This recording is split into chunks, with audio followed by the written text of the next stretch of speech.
Welcome to the Jackson Rudolph podcast. I am your host, Jackson Rudolph, and this is episode 22 with a very special guest today. We have Matt Emig. He has 38 stunt credits in feature films and television series, including some of your favorites like Deadpool 2, Black Panther, Agents of S.H.I.E.L.D., Birds of Prey, Grey's Anatomy, one of my favorite movies, Why Him, and of course, Teenage Mutant Ninja Turtles. He is also widely considered the greatest Chucks competitor of all time, and in my opinion, the greatest extreme martial artist of all time, taking into account both forms and weapons.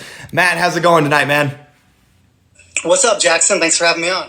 Absolutely, my pleasure. So do you just want to give a little, I know I went ahead and listed some of your achievements there, but maybe just a little 15, 20-second intro saying hi to the audience? Yeah, what's up, everybody? Competed in NASCAR for over 10 years. I moved to LA, and I did live shows, and now I do stunts in film and TV. Sweet. Awesome. So let's start with that. Let's start with the stunt stuff because I think that's what a lot of people are most interested about with you right now, especially. So just super simple. What's been your favorite role so far and why? It's tough. I'd probably go with Ninja Turtles because that was my first big movie. I started martial arts because of the Ninja Turtles, and then that was my first big movie. I got to be in a Ninja Turtle movie, so kind of came full circle. But I guess Turtles, yeah. Mm-hmm. And you technically got to do two characters in that movie, right? You did a little bit of the Michelangelo Chucks, and you did Splinter, correct? Yeah, in the first one I was Splinter, and then in the second one I was Michelangelo. Oh, gotcha. So it switched for each of the films. That's cool. Yeah. And so a common question for any stuntman, right? What's the scariest moment that you've had on set? I know you've suffered major injuries before offset, just in tricking. But as far as on set, anything that you were a bit nervous about or a scary moment? I mean, it's not so much scary. It's kind of like the same when you're competing. You get nervous. I don't know if you'd be scared, but you just, you're kind of nervous. And once you do it, once you get it over with, you feel a lot better. And looking back, it's not so bad, But in the moment, you're just like zoning out. Probably the first time I did like anything, like the first big wreck you do, you get nervous. First time I was doing wires on Turtles, we're up pretty high. And I was in a harness for the first time doing these wire gags I've never done before. So I guess that would probably be the scariest. But once you do it, looking back, I'm like, oh, yeah, it's not too bad, Yeah, I guess that's the typical stuntman mentality, right? Nothing's too scary. You just go out there, do your job. I would lie if I would say I was never scared. But, you get nervous and the adrenaline hits you and you just got to do it. You just focus and hit your mark, Absolutely. So now we're going to get to one of our first questions submitted by our listeners. This one's from Chrissy Boyer. And she asks, okay. what's your, what's that? Oh, no, I was just laughing. Okay. Oh, but she's got what is your dream stunt job? So is there like a specific actor you'd want to double for or a character you'd want to play? What's your dream job? Dream job?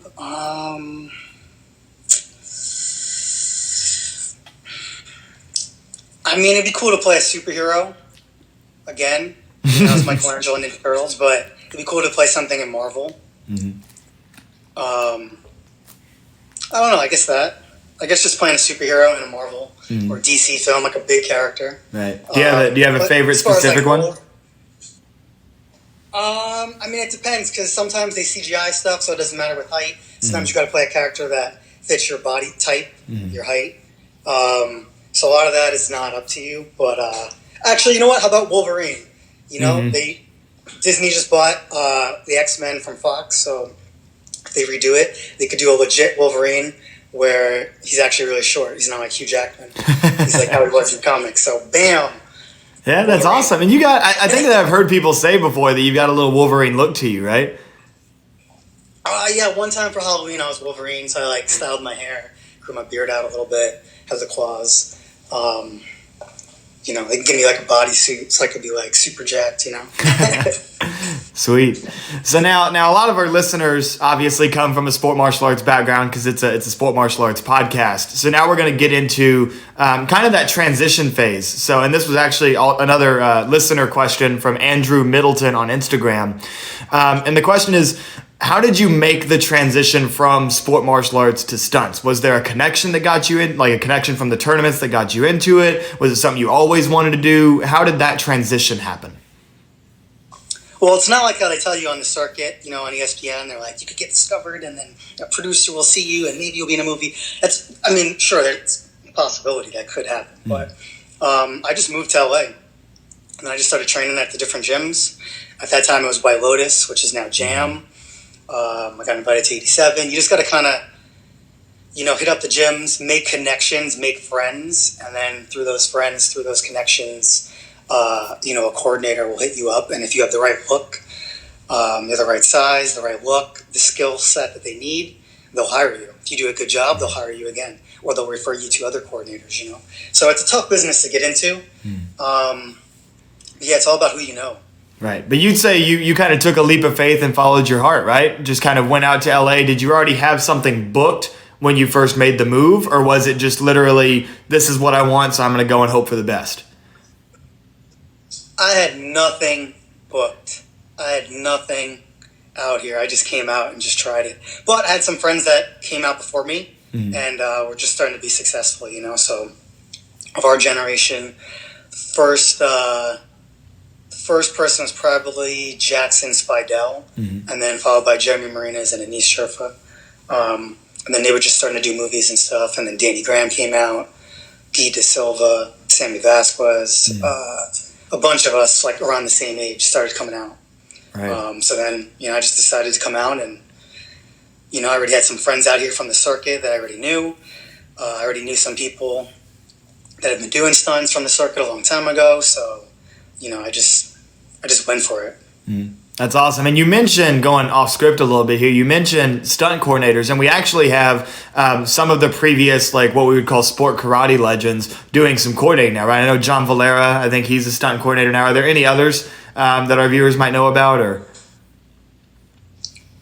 from sport karate, there's John Valera, of course, Larry Lamb, Gary Stearns. That's all I can think of right now that came from sport karate. Right. But it's still cool how there is that little bit of like a generation shift of like the couple of decades before you guys have some stunt coordinators, and now we've got like the decade before the current one, which is what you guys' generation is, yourself, Sammy Vasquez, Anis, as you mentioned, right? Kind of that previous decade or so are the ones being the stuntmen. So like, following that progression, is being a coordinator something that you look to long term, or where do you see it taking you long term? Yeah, the next step would be a fight coordinator, and then after that would be stunt coordinator, and then second unit directing. I'd hope to one day second unit direct. But yeah, for right now, I'm just trying to work as much as possible, perform as much as possible. If I get a fight choreography title, I'll take it. A fight coordinator credit. But yeah, that would be the next steps, And as they move up, we kind of move up, Awesome. Very cool. So now getting a little bit more specifically into the sport karate career, another question from our listeners. This one is from Kylie Boyer. And she asks, what is your favorite performance from your competition days? And it can be what you think your best is, the most fun you ever had. Like if you had to pick one performance, what was your favorite? I can't pick one. Can you pick one? If I said, Jackson, pick one form. No, it'd be a list. So if you've got a list for us, go ahead. For different reasons, For weapons, Diamonds 2011, definitely one of my favorites. French Open 3 for weapons was also another one of my favorites. A few forms from that year, because that was the year where I switched up my format. I feel like people are starting to get sick of my form. I did new tricks, people are starting to get sick of it, so I just completely came up with a completely new format, new form, new combos, new tricks, new everything. So a couple forms from that year, but French Open was probably one of the better ones. For forms, definitely French Open 3 again. I feel like I went Super Saiyan there. Guatemala in 2010. I've seen that clip. I feel like Yep, I feel like I came back from that one because that whole year, that was me coming back from a knee injury. So that whole year, every tournament, every time I competed, everybody would say, "Oh, you're not as good as you were," or "Before you got hurt." It really kind of hurt my feelings, you know. So then Guatemala came. Somehow I just leveled up and I just pushed, and I feel like that was like a really good performance for me. After the surgery. Also, I would say U.S. Open 2011 and 2012 in the division musical forms. I feel like I really killed it. No one really watches division forms. You know, you always go to the night show, runoffs, whatever. But in the division, I feel like I was on fire. Was that just random? Like you just felt really good in those divisions, or were you training extra hard for some specific reason for the division round as opposed to the overall, or did it just kind of happen? The U.S. Open ones, yeah.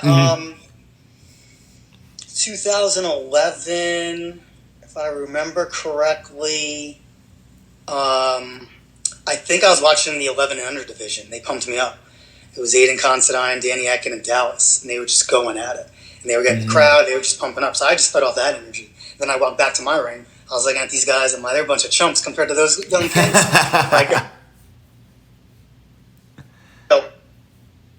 So I think I was just training, and I was just in a good mood, And then you feed off the energy of the crowd. So sometimes the crowd's not really into it because they're just dead. But then sometimes you're really doing a good performance, crowd's giving the energy back, and then you kind of feed off of that. So.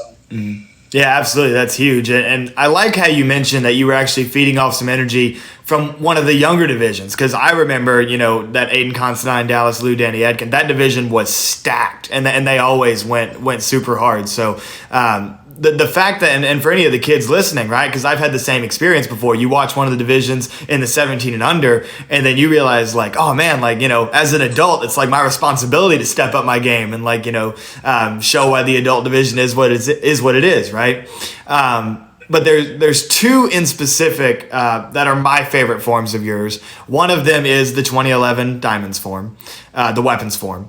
And then the other is 2008 U.S. Open, which would have been I believe that's the U.S. Open clip where you had the Brandy statue, you had the rodeo where you held the foot all the way through the landing. Like that was that's my favorite extreme open hand form that like I've ever seen. That's one of my favorites. So if you could go a little bit in more detail about those two, however much you remember about those two forms. The U.S. Open one, I just lost a trick battle. It was Anis Sharfa, Sammy Vasquez, Jeremy Marinas, and myself. Everyone thought I was going to be Anis and myself in the finals. And Anis lost to Sammy, I lost to Jeremy. And then I was kind of okay with it. I was like, damn, I lost. But I really wanted to focus on that forms grands. Like, the trick battle was almost a distraction, And we actually had battles before those battles. So we were battling, and then I was just kind of focused on forms. So I just used that energy from that loss, that energy from the crowd, being up on that stage. I just went up and was just trying to destroy a form.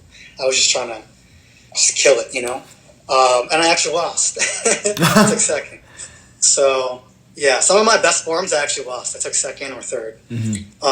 As far as diamonds, that was Kalman's last tournament. And Kalman's a good friend. And also we went, I feel like he beat me more times than I beat him. So I don't know if it was like a real rivalry, but he definitely pushed me, and I think I pushed him. So that form was actually kind of funny because actually earlier in the day I lost to Corey Lucas in creative weapons. So all year Kalman and I would try to win both divisions. I'd win non-bladed, he'd win bladed creative weapons. Then I would win extreme, he'd win musical. We'd split the runoffs, go right to the night show. We'd kind of skip it and then just battle it out there. That was kind of our plan for the whole year. So I lost to Corey. He kind of destroyed me. Then we had to do runoffs. I was kind of thinking I was going to lose, to be honest. I thought Corey was going to beat me. Kalman's last tournament. Kalman's always on fire. I'm like, it's his last tournament. He's definitely got something up his sleeve. I'm probably going to lose, whatever. So I kind of had this attitude like, it's whatever. I'm just going to do my form. I don't even care. And I remember Austin was really impressed because the division started. I didn't even have my gi on. So my uniform on. I'm like, I don't even know what music to use. I guess I'll use the Motley Crue song. Screw it, whatever. I don't even care. And then I'm like, I don't even know what I'm doing my form right now. Ugh. And then I went up, and everyone was really hyped off the music. The judges were like bopping their heads, and the crowd was really giving me good energy. And then I just kind of did whatever, and it worked out perfect. And then I did the same form in the night show. So yeah, but I was just hyped because I was going against Kalman. It was his last time. And that was the last time, not so much that I wanted to beat him. Obviously, I'm trying to win. But it was the last time I was going to be pushed by Kalman. So I had to take advantage of that. So I was trying to bring it. I knew he was going to bring it. I didn't know what he was going to do. And then he ended up doing the blindfolded double sword. Oh, so he didn't like practice that backstage or anything. Did you have no idea going on stage he was going to go blindfolded? No, I had no idea. I actually was warming up releases, and I was actually a little off that day. Like I had some, you always had like new tricks and like tricks you could do. So I was prepared. I was like warming up every move I knew. And I had like positions for each move, and I could easily, the way I train, I could easily take moves out, put moves in, move them around. Like last minute, I could do that, like watching the person before me go. Right, I did the same thing. So yeah, I was warming up a lot of stuff, but a lot of stuff I wasn't on point. I was like messing up, but I was prepared because I'm like, yo, Kalman's gonna bring the fire. I can't do a lane form, you know. And then he just put on a blindfold, and then I remember telling him after I went. Like, oh, I didn't even watch your form, and I was so in the zone. But I did, because I remember watching him being like, oh, it's smart. He's not even doing releases. He's just going strong. He's blindfolded. And then I just kind of decided to do the same routine that as I was walking up, you know. And that was one of my best forms. So I lost, but to me it's not really a loss because it has a lot of YouTube views. A lot of people say that's one of my best forms. So, and the crowd loved it. So it's not always, to me, about getting the judges' vote. Right, absolutely. There's other measures. Absolutely. And I agree. Like, I always tell students that, like, your entire career, you're in search of, like, the perfect form. Like, when you go on stage at a U.S. Open or at a Diamonds or whatever, and you hit that form that you're like, that's exactly what I wanted to do. And the one time that I feel like I've done that at a U.S. Open, I lost. You know what I mean? So it's like sometimes the best forms, and really it's all about what's remembered, right? Because in 20 years, nobody remembers who won what, this or that or whatever. But people remember, like, I remember when Matt did the rodeo cork and kept holding on to his leg. I remember when, you know, whoever did this, right? Like, those are the things that really matter. So I want to dive a little bit deeper into, you know, you mentioned Kalman and the quote. In sport karate, I feel like we always call them quote unquote rivalries because it's like with you and Kalman, you guys were friends. You didn't hate each other. With me and Reed, we're friends. We don't hate each other. You know what I mean? So it's, you know, it's not really a true rivalry, but competitively it is. So if we're going to call them rivalries, you had some crazy ones in your career. Everyone knows about the battles and weapons with Kalman. A lot of people know about some of the U.S. Open finals that you had against Mark Canonizato. Some of those were sick. So throughout your career, I'm sure there was more than just that. So who were your most fun competitors to compete against, that pushed you the most, that challenged you the most? And if you want to list off several, that's fine too. Hands down would have to be Sammy Vasquez. Sammy, I thought was going to end my career. He was one of the hardest competitors I've ever gone against, ever. Started in 2003. It wasn't even a rivalry. They actually called it a war. Sport martial arts, every tournament would write news articles and they would say, the war between Matt and Sammy continues. And then it wasn't even about just winning first place, getting the judges' vote. And then, I mean, that did matter because you moved on to runoffs and then nighttime show. But, you know, there was like the judges and then the audience. And then there was also the people in our division. There was the people we looked up to. There was the people that looked up to us, the younger kids. And then there was the people online. And Sport Martial Arts would post our videos. So obviously there's a winner. Then they would post the videos and say, who do you think should have won? Vote. And then you can see how many views each video got. You would vote. They would post our musical form. Then they would post our open form. This is before it was actually extreme and creative. It was just musical and open forms. So yeah, then people were voting. And everyone was really vocal. Like, when he showed up to the ring, he came with a gang of people. And then when I showed up, there was like a whole gang too. Like, we came up with like a whole crew of people. It wasn't just like your teammates there cheering for you and then they go back. And everyone was really, really hyped. To add to it, that was the same year there was like a big rivalry between Straight Up and Paul Mitchell in team fighting.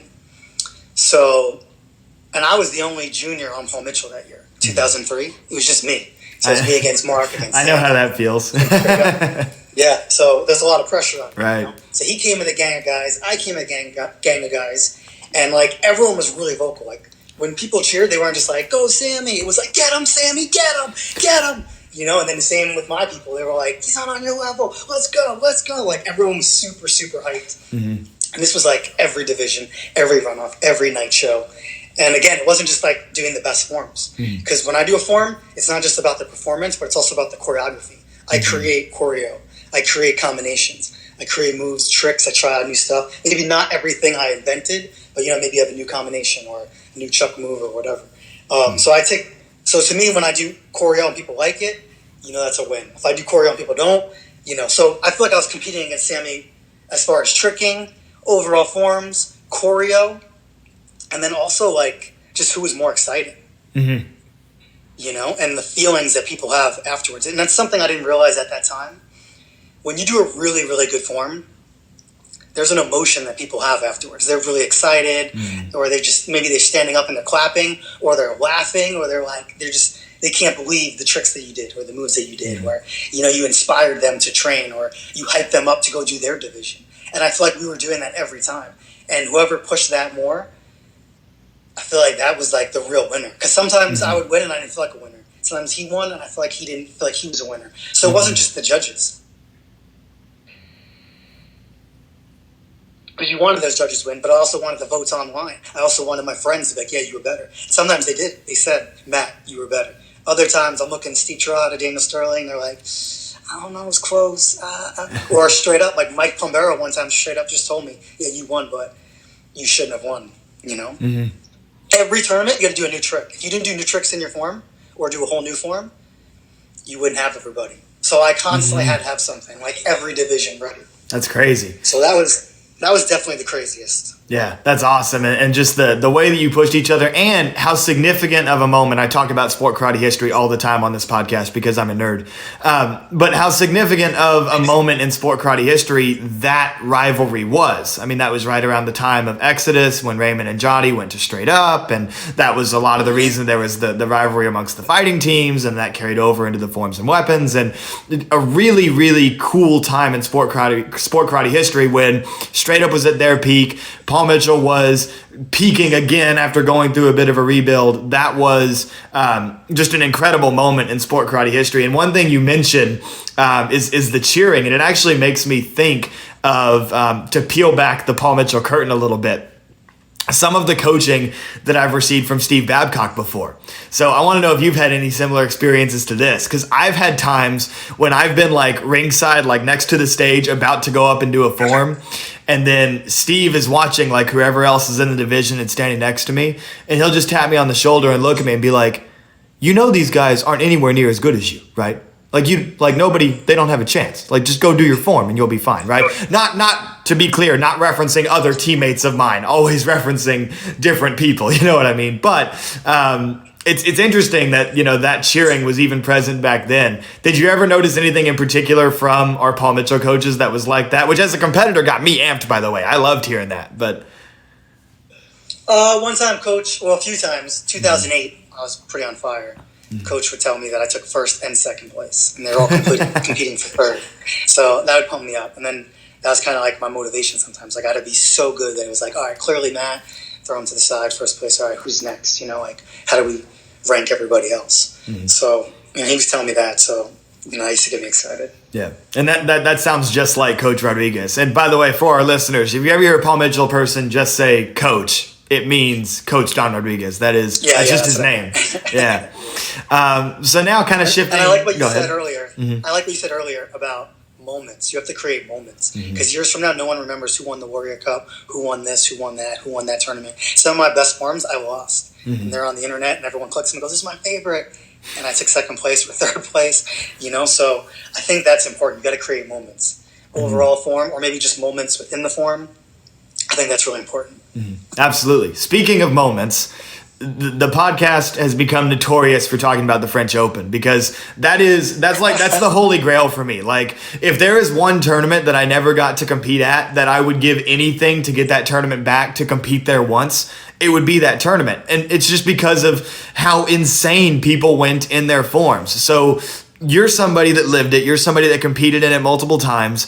So give us the full backstory. Why was French Open the way that it was? Why was it so epic?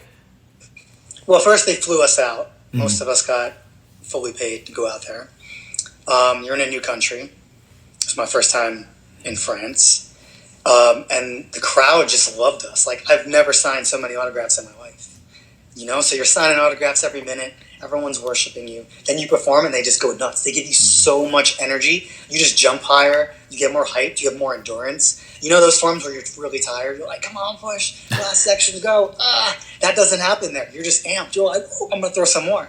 And they encourage you to go big. They encourage you to do big moves. You can fall and mess up. I mean, it depends how bad you mess up. Right. You can mess up and still win. They encourage you to just do challenging, advanced forms. And then the crowd just gives you the energy back. They tried to copy how NASCAR is with seeds, but they didn't really understand how it works. So they just basically went on the internet, watched videos, and was like, who's the best? This guy. He goes last. Who's second best? This person. Boom. And that was That's crazy. Kind of hard to keep that order. And then when you performed, like the next division, sometimes they would adjust it if you stepped it up and underestimated you. But yeah, we just got hyped. Also, the first year, I think it was in April. I didn't go to the first year, but French Open 2 was in April, I believe. And then French Open 3, 4. And there's no points. You don't care. No one cares about a little trophy. You're just going and you're just trying to do the best form that you can possibly do, Yeah, I mean, that's why I was so hyped. What's that? That's why I was so hyped. We just didn't care. It was just who's the best, not playing by the rules. Like, well, the judges like this, so I'm going to do this and that. Or I don't want to risk, dropping my weapon, or I could fall. It was like, who cares? Just go. Right. Who's the most hyped? When they did those quote unquote seeds, where they just kind of like picked who was going to go last, as the competitors, were you guys ever surprised by the order they selected, or was it relatively what you would expect? No, it was pretty accurate, but it was pretty accurate. Cool. It'd be great. Can you imagine if people did that on NASCAR now? If like a tournament just decided who was going to go last? That's US Open. They kind of do. I mean, US Open does, but it's typically defending champs, so they can like do the ESPN story and all that. But like, can you imagine if like just a normal tournament that people like earn their way on stage? You earn your way on stage at US Open, but it's an invitation, not like a runoff. But for people that like go through a runoff to get on stage at Diamonds, if Diamonds were just like, all right, you're going last, you're going first, deal with it, people would not like that. Yeah. And then what they used to do at the French Open was on the last day, they would have, like, you could do anything. So you would compete against my form if I decided to do a form.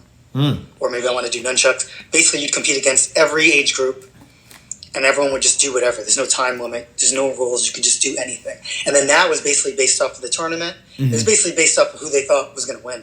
So that's why my French Open 3 form was so crazy, because the way the seeding was, Steve Trotta went last. I went second to last. Daniel Sterling went third to last. And then before that was like Sammy and Mark and other people and Nice. So I was shocked that I was second seed. And Daniel was like, yo, you're the only one you have the best shot of beating Steve, Because how the seeding is, And I was just nervous going against Daniel and Steve Trotta. I was a junior at the time. They sandwiched me in between those two. So that's when I came up. I was like, I'm going to do Steve Trotta's move. I'm going to do Daniel's move. I'm going to do both their moves. Then I'm going to start my form.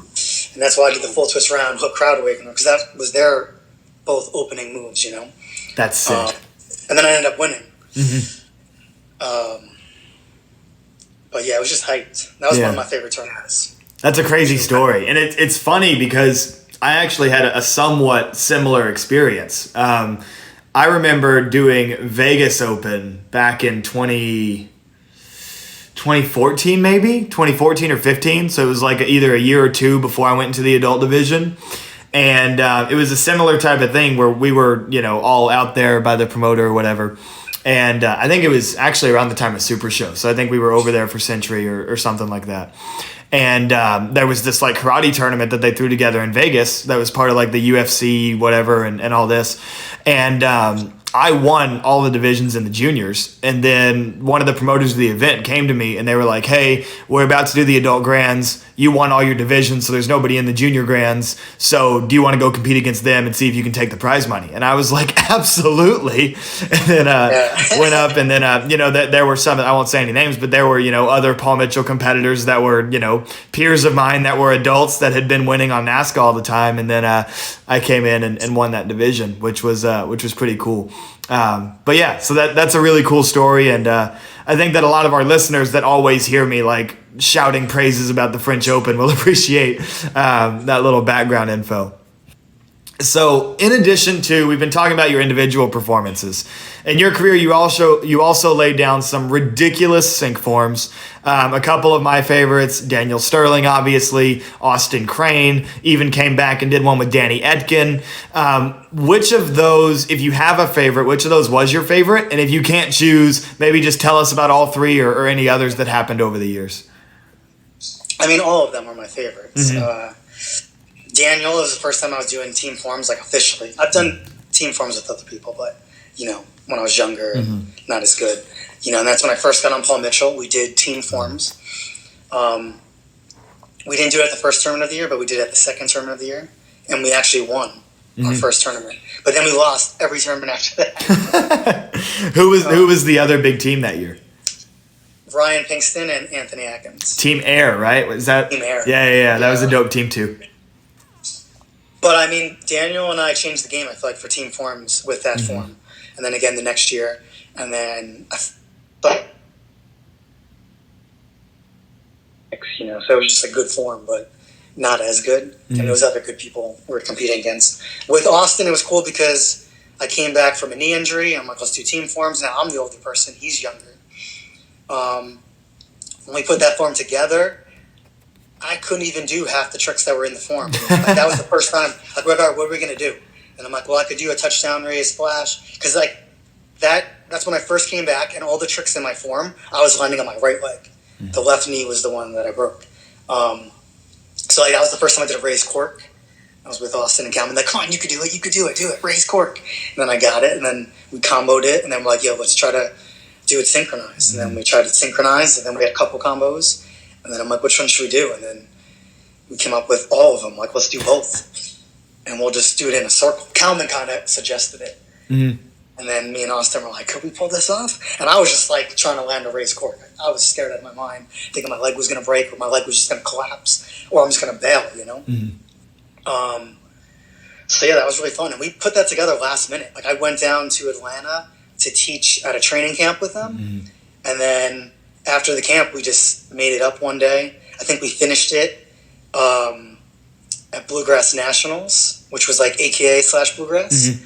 And then we went to the U.S. Open and we performed it. And we weren't even sure if we were going to do it. I think like on Thursday night, we were like, all right, let's try it, or walk through, let's run it. And if we nail it, we'll compete. And then we were looking around to see if anyone was watching us. We were like, oh man, all right, let's try it. We didn't get music until last minute. Funny story. I remember I hit up Neve because Danny Etkin needed new Chuck music. So he sends me this song. Danny and I listened to it. I'm like, it's too slow for nunchucks, right? He's like, yeah, it's too slow. I don't like it. I'm like, you sure you don't want it? He's like, no, I don't want it. I'm like, thank you. I took it. I sent it to Austin. The song's actually called Android Porn. So I sent it to him, and his mom's like, Austin, what is this? He's like, oh, no, send it to me. So, and then it was our team music, But, that music got me hyped. So, it's pretty exciting. And it became iconic. Like, that music fit that sync form perfectly. Yeah, that's what was weird about it. I mean, they sent it to me for Danny Etkin, and then I sent it to him, and then we made up the intro. It was like kind of a simple intro, but it fit perfect. It just came together. I don't know. Yeah, that's crazy. That was with Austin. And then I did team forms with Danny Etkin one time. Right, so that's what I want to get into next. Now, for anybody that finds the tape of that sing form, because I actually competed against that sing form, which is also wild, because that was the year that it was me and Kyle and Reed and Cole and you and Danny came in at U.S. Open. That was a sick division. But anyway, So Right. that was one of the and we're gonna get to this question for you later, but like one of my things is like I was like holding on to hope that you and Kalman would stay in the adult division long enough for me to get a chance to compete against you guys, just because of how cool that would have been. So that sync division wasn't quite it, obviously, but it was like the closest that I think that I'll ever get to it. But anyway, so That's the only time we've competed against each other, right? yeah, the only time at a tournament, yeah. We If you did. count that. Yeah. We did an adrenaline battle ages ago, but I mean Oh, it wasn't really a battle because you had a lot of drops. You know what I mean? It's like I took the W, but I don't claim the W because you had a bunch of drops. I'd rather you hit everything. You know what I mean? Yeah, I feel you. But anyway, so sync form with Danny. If people find the tape of that, you were not wearing a Paul Mitchell uniform. It was before Danny was on Paul Mitchell. Y'all were both in Team Emig. So first, tell the story of that sync form. Whose idea was it? How did that happen? Because that's awesome. Student teacher is always really cool.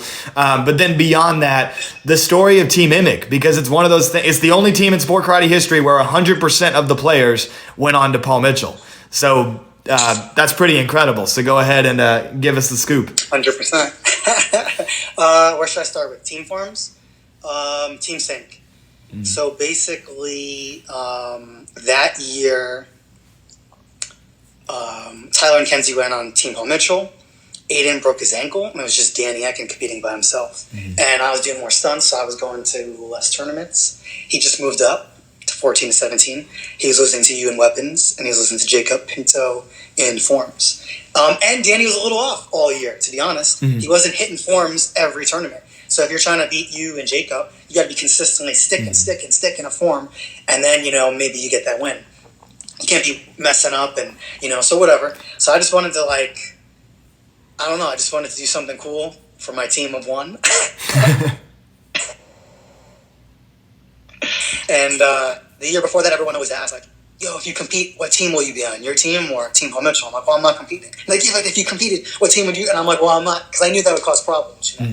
So I was like, I'm not competing. So I just, never did. But I kind of wish I did. It would have been fun to compete with everybody. And I didn't. So then I'm like, you know what? Let's do Team Sync. So I hit him up. He came out the week before the tournament. The week before US Open, he came out. We made up the Chuck form. His back was hurting all week. So it was actually kind of a struggle to make this form up. Again, we weren't sure if we were going to do it or not. I registered last minute, probably like a half hour before the division started. I did not wear Team Paul Mitchell. I wore Team Emig, my team. I just thought it was something fun to do. Plus, it was kind of fun to go against the system. It's a Paul Mitchell tournament. Paul Mitchell runs the U.S. Open. They didn't pay for me to go out there, so I just wanted to be a rebel and just kind of do what I felt like doing. I don't know, it was just more fun. I'm not saying we would have made it if we were wearing Paul Mitchell, but I think it would have been easier. We didn't have music, which we would have had music if we made it to the night show. And actually, we had more tricks planned for the night show. I think our original plan was we weren't going to do a walk-in. We were just going to trick in, synchronize, look at each other, and then start. And the music was just going to be hype from the very beginning. But I was like, let's not do that in runoffs because the vibe's off. We can't do that. I don't think we had music planned yet. A lot of times, my best decisions are made last minute. Believe it or not. And I usually don't tell people this because I didn't want my students being thinking they could do the same. I'm really prepared. And a lot of times I am prepared and planned out months, years ahead. But a lot of times I just wing it. I'm like, freestyle, whatever. Or I'll just be like, you know what, play this song. And let's see what happens. So that's what I was kind of doing. But it was a little bit harder because it was with Danny and we're doing sync. We lost. But, I feel like if I didn't fight the system, maybe they would have took 3 teams. Because that's what they do, see a good performance. They're like, you know what, we're taking 5 people to the night show. If they don't, they're like, you know what, we're going to take 2. Right. So they kind of make up the rules as they go. And, but it was fun.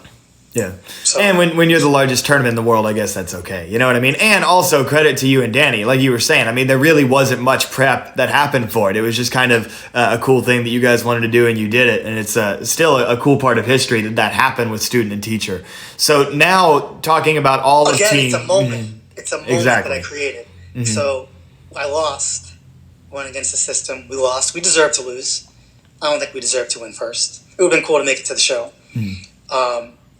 But we created a moment. I did a team sync form with Danny. I did a sync Chuck form with Danny.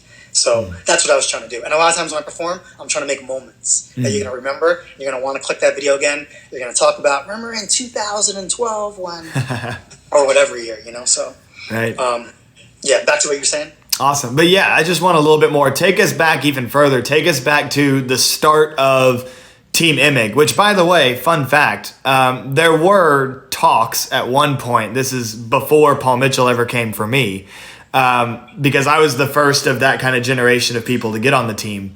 There were talks that like I might go ahead and go to Team Emig to join up, and then maybe you would have been doing sync with Danny and I would have been doing sync with Aiden, which would have been insane. But anyway, take us all the way back to the very beginning. What started Team Emig? In the beginning, people would just ask me, like, hey, you should start a team. I'm like, no, I can't do a team. I don't want to do a team. And then for fun, I'd be like, who'd be on my team? Dream team. I'd go, this person, that person, this person, and then I'd think about it. So, like, yeah, with you. But that would have caused problems with Lauren. Lauren's my friend. Like, you were on her team, But it was more one of those, like, it probably would have never worked out. And you ended up getting on Paul Mitchell. Mm-hmm. But you were one of those people, like, all right, dream team. Who would I put on? I put Jackson, But again, like, you got picked up on Paul Mitchell. But yeah, then you could have did sync with Aiden. Everything would have been completely different. But I don't know if I would have competed. I probably wouldn't have done sync with Danny. I don't know. I mean, we did eventually, but I don't know if I would have did Chucks. But yeah, with the team, I was just competing. I was sick of it. I was winning everything. It was less of a challenge. It was time to move on to new challenges. And, my time was half in stunts and half in competitions and teaching seminars, training people. And then once I went 100% to stunts, I was more successful. So I needed to take that transition and stop competing. Mm-hmm. So I stopped competing, and then I decided to just create a team. What was happening is actually, I was on Paul Mitchell, and I'm like, we should do this, we should do that. And they weren't listening. I wasn't upper management. They were like, nah, everything I suggested, everything I thought we shouldn't do it. They weren't at that time. So I'm like, you know what? I should just do my own team. And Steve Babcock gave me permission. He was like, go for it. You should. You have all these ideas that we don't want to do it yourself. Go ahead. So then, I checked with the people that I wanted. I asked if he was going to pick them up for that year. They weren't. He wasn't at that time. And then, I started my team. And that was it. 2013. That's cool. And so that core, for the people that don't know the history of Team Emig, that core wound up being Tyler Weaver, Mackenzie Emery, Danny Edgin, Aiden Considine. So just to kind of, how did that happen? Like, how did that core get decided? Was that always your dream team? I know obviously you trained Danny and Aiden, known Kinsey for a long time, trained Kinsey at one point. So what was like the thing that brought those four together for you? Well, I wanted to keep it small. I just wanted an elite group of assassins. I didn't want a big team. I didn't want 15 people I have to deal with. I just wanted a few. 4 people. They all just got along. They all trained with me. Everybody got along. It was that simple, really. It was just like no-brainer, And that's what you want. That's really what a team is. It's not really the logo. It's not really the Paul Mitchell, the letters. It's that bond that you share. It's pushing each other. And I thought I could do that with those people.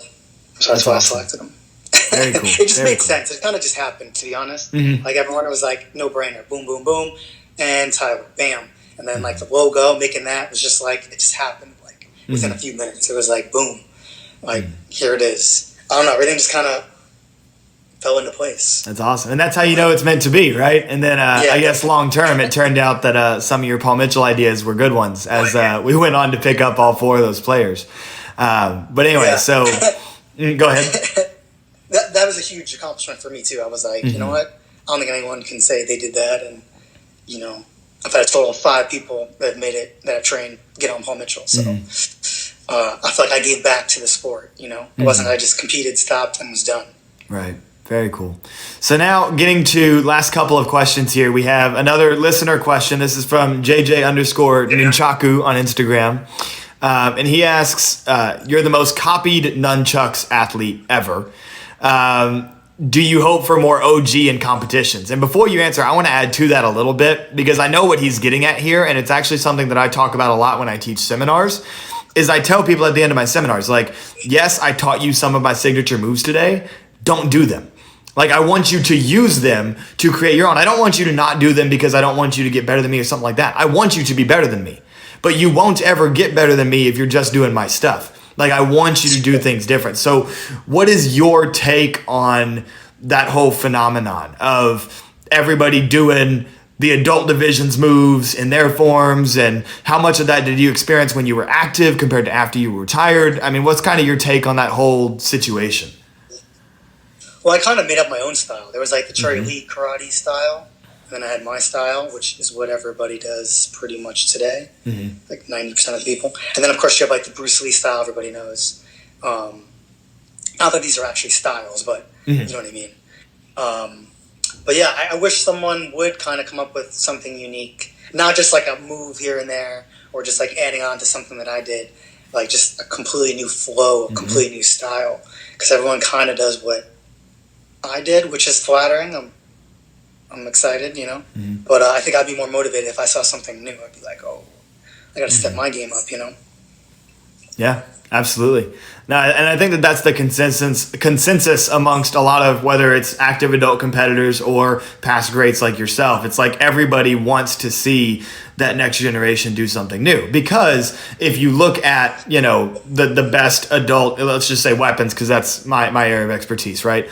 If we look at the best adult weapons competitors, right, you have you, who completely innovated nunchucks. You have Kalman, who did double sword, which nobody had done before, right? You had me, who decided to do 12 releases in a form, which everybody thought was ridiculous. And so I changed the way that bow is done. You had Reed creating double bow. You had, you know, and the list goes on, right? You had Rudy innovating finger rolls and comma forms, and that being insane, right? And so it's like, sounds like we need to all compete against each other. That would be insane. And see, you and Matt, you and Rudy and Kalman all got to do that. I never got to be a part of that. But anyway, yeah, that'd be sick. So now moving on, kind of off of weapons and more to the form side of things. Couple of episodes ago, go ahead. Sorry. Oh, sorry. Yeah, it broke up a little bit there, but go ahead. You were saying? Yeah, I wish you got to compete against some of these people, because I feel like it would push you and challenge you to another level. It would make you train to a point that maybe you're not now. Not that you're not training now, but you maybe push it even further. Maybe you would do different stuff, you know? Yeah. Absolutely. A lot of people don't know this, but I'll go ahead and reveal it. So I've always had, probably since 2014, 15-ish, I've always had a form that has been kept in the vault as like, if anybody ever makes me need this, or when it comes time for me to do the last form that I'll ever run, that's when the form happens. You know what I'm saying? And it's like that is like the dream scenario, which I know that, you know, you guys have all moved on to different things in life. But yeah, I always dreamed of that happening maybe. But anyway, moving off of weapons and a little bit back into forms. A couple of episodes ago, I talked to Michael Guthrie. And one of my questions for him, as somebody who's regarded as one of the best trickers ever, was, you know, like in basketball, you have people who can do cool dunks, and you have Vince Carter who can do them in the game, right? So I asked him who the best in-form tricker of all time was, and he surprised me with Josh Durbin, which his rationale was Josh Durbin, like, just went for whatever, and he just, like, was crazy confident throwing whatever, right? In my opinion, I've always looked at that being you, because of consistency, originality, difficulty, cleanliness, power, like all of the things that makes forms tricking great is why I've always looked at you for that title. But if you were going to kind of give that, no problem, of course. If you were going to give that title to somebody other than yourself, who is your favorite in-form tricker of all time? Hands down, Anthony Atkins. Ooh, that's a good one. Preach. This is before the internet. Well, I guess the internet's out, but you know, it's not like you're watching samplers and stuff. Every form was like a mini sampler. I'm talking, this is the first time I've ever seen an aerial twist, a hyper twist into a split. At that time, when I saw a hyper twist, it looked like a triple B twist to me. Axe aerial, axe swing through B twist, side kick aerial, Webster to the knee. How many people do Websters to the knee nowadays? Everybody. Well, except me, but. You know what I'm saying? Gainer, the first person I've ever seen do a gainer, Anthony Atkins. He actually started in the back of the ring in the corner, backflipped, gained. He moved forward. Back then, you had to do a gainer. It didn't count unless you actually did a backflip and moved forward. You had to gain. First person I've ever seen do a loser. He started at the judges, took 2 steps back. He like kind of ran back, front flipped, and landed at the back of the ring standing up. So gainer, loser, what else? Pop 720 side kick, double leg, spin around, hook kick, brandy flash, and I'm probably illusion twist. Did I say that? I'm probably leaving out a million other tricks. But this guy debuted so many tricks in a form. And back in the day, trickers don't know this, but it didn't count unless you did it in your form. A lot of times, you would throw a trick, and I was like, it doesn't count. You have to do it in your form for that trick to count. You know? Oh, and that's Anthony sick. was the first. Yeah, and then it kind of just, Sandforce came out and was just like, whatever. Just do it whenever.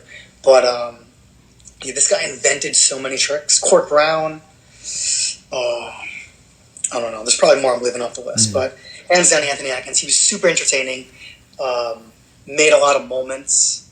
The judges used to make him tie. They would tie him, and then he'd go up again and do a different form. All new tricks. Brand new tricks. It'd be a little sloppier. I feel like he'd always kind of mess up the tiebreaker forms. They were shorter, not well put together. But still, it was super exciting. I would go home and, have 6 new tricks that I discovered after watching Anthony Atkins, That's awesome. And for everybody listening from home, there is, even though his era was before YouTube, I know for a fact there is some Anthony Atkins on YouTube if you look hard enough. So go do your film study, find some Anthony Atkins forms. That's awesome. I didn't even know how many tricks he had made up. I knew that he was huge in sport karate history and especially for tricking, but that's a good one. I like that. So now, last question. This is another one from a listener. This is from Samuel Brumet in Texas. And he says, or he asks, what would have been your dream competitor to compete against that you never got the chance to? So kind of like I've been fantasizing throughout the show, right? So it can be somebody active right now that you wish you could have gotten to compete against, or somebody from back in the day that retired before you got in there. Or maybe one of each. Up to you. Well, here I started with Jimmy Pham and Casey Marks. As a kid, I was going, it's Casey Marks, Jimmy Pham. And then I competed against everyone all the way up to Micah. I started with Jimmy Pham, ended with Micah. So in that era, there's no one, because I feel like I've competed against everybody. Right. After me, I guess I would say you, Jackson. Well, thank you. And actually, we almost were going to go against each other one year. I didn't tell anyone this, but I did this demo. I did this demo in Reno. And they had full-on show for their, it was like a black belt graduation. They had lighting, a full stage. Everybody knew this whole show was filled with people. So it felt like a nighttime show. So I actually prepared a little something. And I was like, if I do a good form, I'm going to go to Diamonds and compete. Ooh. But going to Diamonds and competing is not fun to me. It would be a little bit fun going against you, but it's not enough. I have to do a new routine. I can't come back and do the same form. I can't come back and do the same tricks. And even just leveling up my tricks, it's not enough. To me, I have to do a completely new format. So I had some new combinations that I was playing with, which I think some of them I probably ended up posting on Instagram and stuff. Not so much legit for the form, but I just kind of freestyle some stuff out there that was different. But I had some passes, but I was concentrating too much on the new stuff. And then I ended up dropping my truck, and then I was like, you know what? I can't take the pressure. I'm not ready. I'm not going. But I was going to compete. I think this was in 2013 or 14, right before Diamonds. Yeah. And if I didn't drop, I probably would have went and competed. That's crazy. I mean, in 2013-14, I still would have been a junior. I moved up to adults 2016. I'm young. So yeah. But still, would have been cool. That would have been as fun. Damn, I thought you were an adult by then. Unfortunately not. But yeah, I tried to flex the in point fighting circles. It's called the Jack Felton rule of moving up early. I tried to do that, but they were like, "Nah, you can't move up early." People have done it though. People have done it. People do it in fighting all the time. But weapons guy over here, they didn't want to see a forms and weapons guy do it. And it was also low key more of a joke. I had mentioned it to some of the powers that be, and it would be yeah, no, and then I'd be like, well, what if I did it, and then if I won, I just wouldn't take any of the prize money. So you're not paying somebody under the age of 18, and they were like, yeah, no, and I was like, all right, whatever. But anyway, so that's a huge compliment to say you would have wanted to compete against me. But go ahead. too bad we didn't get to go against each other. Yeah, definitely. I was always curious to see how I would do Mm-hmm. against Jackson Rudolph. Yeah. Yeah, absolutely. And again, like with that level, because when it's my peers, it's different, right? Because I consider you somebody that came before me, not so much of a peer, right? And so when it's with peers, like they can push me, but it's not like if you had gotten to compete against John Valera, right?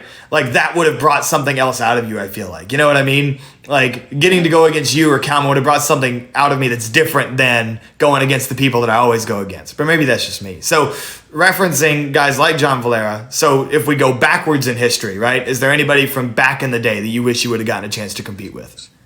No, not really. Yeah. And it doesn't make sense too, because like who am I gonna go against? Like it's almost just some fantasy type stuff. Like I'm gonna pick Anthony Atkins in '99 because he's cleaner but not as crazy as '98, and I'm gonna pick me from 2011. 2008. It just doesn't really make sense. Like now it's just I don't know. That would be a cool idea, though, because there's another podcast that I'm also a fan of. Actually, it's a whole series of podcasts that the Martial Arts Internetwork does, and they're doing this thing right now where actually you had a crazy matchup. They did a fantasy draft, and they're just like letting people on Facebook vote, and you had a crazy matchup. It was you and Kevin Thompson, which is insane. But anyway, and I think you won, actually. You won by, it was by the skin of your teeth, but you won. Which is awesome. But anyway, so it would be cool. Maybe the Jackson Rudolph podcast will have to switch it up and do this. Like, what if we did a bracket of like a competitor from a specific year, right? And then like had people vote and see how low it could get. Like, if you take like 2012 Matt, and then like you took 2009 Caitlin Deschelle, and you had, you know what I mean? And you just like took like people from like some of their top years and just like seeing what happens and see what people liked. That would be pretty cool. But again, eras change so much. Like I was talking about this in a film study episode recently where we like watch people's forms. The standard of what is clean was so different in 95 than it is now. Like a lot of the stuff that people was doing in 95, we would say doesn't even look good now. You know what I mean? But back then, it was clean. Does that make sense? That does. But from like 98 on, I feel like cleanness is the same. Yeah, I agree with that. I don't know what it was that made that cutoff, but yeah, because like the cleanliness cutoff, like the cleanliness standard in your generation is no different than what it is now. So I guess it didn't like continuously change. It's kind of been at that. So I wonder what it was about like that turn of the century that made it that way. Huh. I don't know. 95 was weird. You're right. Like 96, some of the top guys were sharp, but not everybody. And then 97, same thing. But by 98, I feel like everyone had like a new. I guess people just level up and then everyone catches up. Right. Maybe that's what it is. Absolutely. It takes some time. For sure. So last thing is, and this was another audience question that I want to go ahead and finish with, and I'll kind of make it two-part because I feel like I probably know the answer to the first one. Somebody was wanting to know. I think it was Jeannie Jones, parent of a couple of sport karate competitors right now: Ben Jones, Winston Jones, Brandon Jones. Anyway, so she wanted to know: will we ever see Matt Emig run a Foreman competition again? But I'll expand on that and say, what does the future look like for you? You know, what are some goals that you have for the future? What are we going to be seeing from you in the next, 2, 3, 5 years? Probably not. You probably won't see me compete again. It's just, it's not just going away to a tournament for a couple of days. I got to train. Like, it would probably take me a week to come up with something cool that I actually like. It would take me another 2 weeks to train it. It's 3 weeks. And then like the week before I'd be resting, training light. It's 4 weeks. Then the actual tournament, so I need like over a month. I just don't have that time. Right. So just devote all my energy into that. I got to push forward. That same energy, I got to push towards fight choreography and stunts and absolutely. And that's what I assumed the answer would be. So now on to the second part of that. What is realistic? What are we looking forward to? What are your goals? What are you planning for the next, in the short term or the long term? Just keep performing in stunts, fight coordinate, second unit direct. Hopefully that's where I'm hoping to be. Those are my goals, That's where I see my future. So Awesome. Absolutely. Any last words for our audience? Any words of advice, words of wisdom? Train hard, make moments. It's not always about winning. And it depends what you define as winning. The judge's opinion, 5 people, or the 500 people watching you, or the people you look up to, what do they think? It's just different measurements. So it's not always about winning, make moments. Absolutely. And hey, that was the theme of this episode, man, is make moments. I couldn't agree with that message more. And thank you so much for your time. I really appreciate it. I know that our listeners are going to be pumped for this because everybody looks up to you so much, and as do I. So thank you very much for giving me this opportunity to have this conversation and sharing. Cool. Well, I think we'll go ahead and end the call, and then I'll text you, and we'll wrap up with some logistics stuff after. So thank you so much, Matt, and then you'll be hearing from me in just a minute, all right? Awesome. Thanks for having me, Jackson. Absolutely. My pleasure. So guys, that was awesome. That was the Matt Emig. Awesome interview. Great stuff. Some sport karate history, some words of wisdom, some motivation. Super happy that we were able to get him on the show. As always, if you guys have anybody else that you would like to hear come on the show, feel free to drop that down in the comments. I'm Jackson Rudolph, and this has been episode 22 of the Jackson Rudolph Podcast. I'll catch you next time.